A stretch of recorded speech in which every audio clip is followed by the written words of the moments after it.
Assalamualaikum warahmatullahi wabarakatuh. Selamat berjumpa kembali para pembelajar dan pemirsa sekalian. Kali ini kita masih di segmen serba-serbi terkait dengan hubungan antara bahasa dan logika. Memang ini belum memasuki ke materi inti terkait dengan logika berbahasa, yang itu dalam bahasa Arab ada ilmu tersendiri, biasa dikenali antaranya ilmu mantik. Tetapi ini menghantarkan bahwa berbahasa dalam hal ini bahasa Arab tentu saja tidak mengabaikan unsur logika di dalamnya. Jadi di dalamnya memuat fungsi-fungsi otak, salah satunya adalah logika, daya cerna otak kita, yang dalam bahasa mudah sebut saja logika begitu. Logika ada orang menyebut itu adalah fungsi dari otak. Nah, apa hubungannya bagi para pembelajar tahap awal? Ini terkait dengan identifikasi dan konsekuensi. Jadi di pembelajaran ilmu kalam saja, bagian kalam atau kalimat, itu anak sudah diajarkan bagaimana mencerna menurut logika mereka, menurut otak mereka terhadap kajian kalam. Jadi karena itu maka pada beberapa video sebelumnya itu sudah disampaikan tentang mendeteksi potensi otak kanan dan otak kiri kita sebagai bagian dari yang akan diduga atau setidaknya menjadi faktor pendukung keberhasilan belajar bahasa.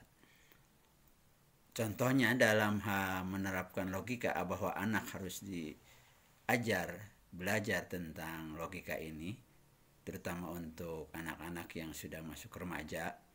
Mungkin bagi anak-anak yang sebelum remaja atau anak-anak yang baru memayiz dan sampai usia sekitar 10 tahunan, itu idealnya memang pembelajaran masih dalam bentuk hafalan.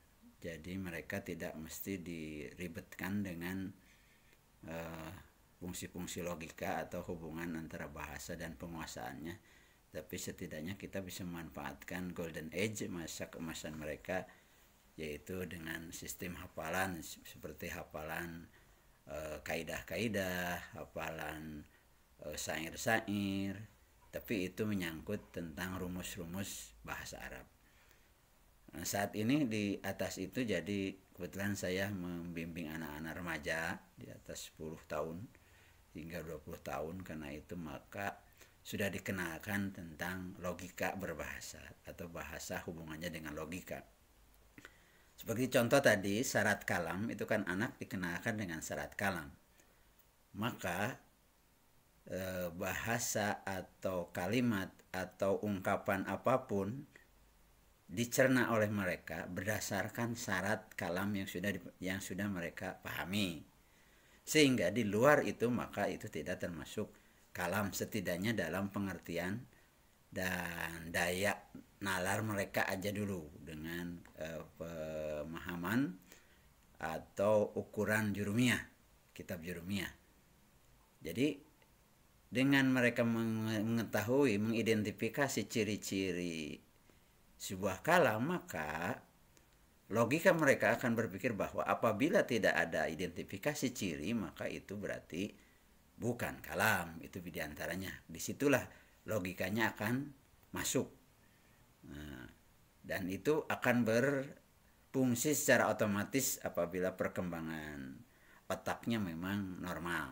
Jadi setidaknya bahwa menurut para ahli ilmu jiwa, kejiwaan, perkembangan anak, bahwa anak setelah anak jadi usia 10 tahun itu anak sudah bisa diajak berkomitmen. Salah satunya mereka sudah mulai belajar mencerna. Nah, ini terkait tadi identifikasi, contohnya kalam saja. Begitu juga contoh yang lain, i'rab dan sebagainya. Makanya mereka dikenalkan pada tahap awal mengenai kaidah-kaidah atau batasan-batasan atau ciri-ciri atau tanda-tanda yang termasuk dalam hal misalkan kalam, dalam kalam itu nanti pembagiannya ada 3 isim fi'il huruf. Begitu juga mereka dikenakan dengan ciri-ciri esensial dari masing-masing bagian kalam tadi atau bagian kalimah tadi. Dengan mereka mengetahui rumus-rumus inti sebuah kaidah, baik kaidah kalam, kaidah isim, kaidah fi'il, kaidah haraf, maka secara otomatis mereka bisa mengidentifikasi dan bisa memahaminya secara langsung. Itulah penting dikenalkan tentang logika, dan ini perlu disadari oleh semua pihak, baik anaknya sendiri yang belajar, para santri, kemudian terutama para pengajar, para guru, ustadz, juga para orang tua, agar kemudian saling mensupport untuk mendorong mereka supaya dalam hal pembelajarannya jauh akan lebih baik, terutama dalam daya tangkap. Contoh berikutnya misalkan di dalam isim, mereka mengidentifikasikan, tahu kaidah atau ciri atau batasan isim.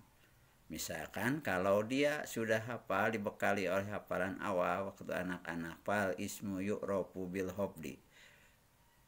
Yang pertama adalah dengan hofad atau jr, wat tanwini, kedua tanwin, wadukhulil alifi walami, dan masukkan alif lam, dan hurufil hofdi, dan kemasukan huruf hofad.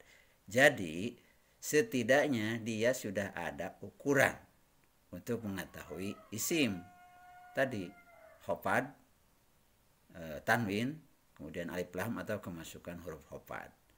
Nah itu, jadi mereka sudah otomatis bisa mengetahui dengan demikian secara fisik atau secara gramatika sebuah kalimat atau teks dari Arab. Begitu juga contoh fi'il. Wa fi'lu yuropu biqad wa sini wa sofa wa ta'itani sisakinati.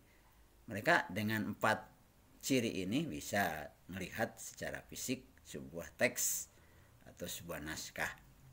Begitu juga huruf kan apabila tidak ada tanda isim dan fi'il.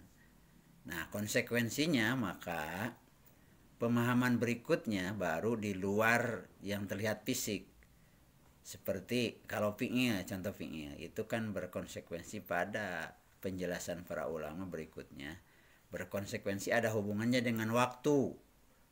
Bahwa kalau pekerjaan atau fi'il itu terkait dengan waktu, secara logika manusia akan mempertanyakan pekerjaan ini, tapi ini harus mengerti maknanya.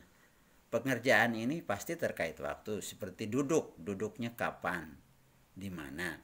Karena itu merupakan aksi. Jadi pasti dipertanyakan. Yang kedua, hasilnya. Duduknya itu apa hasilnya dari duduk itu. Jadi setidaknya ada 2 komponen yang dipertanyakan dari sisi pemaknaan fi'il. Ini bukan dari gramatika ya, tetapi dari makna. Nah, itu diantaranya. Kenapa perlu diingatkan dan disadari bahwa belajar bahasa itu juga perlu dilatih tentang perkembangan logika anak atau perkembangan otak anak, supaya fungsinya atau logikanya yang kemudian menghasilkan logis non logis, logik non logik terhadap dirinya, sehingga bisa mengidentifikasi pembelajaran terkait dengan bahasa Arab. Demikian para pemirsa sekalian, ini menjelaskan sekaligus serba-serbi terkait dengan hal-hal yang ada kaitannya dengan bahasa. Dalam hal ini bahasa Arab. Wassalamualaikum warahmatullahi wabarakatuh.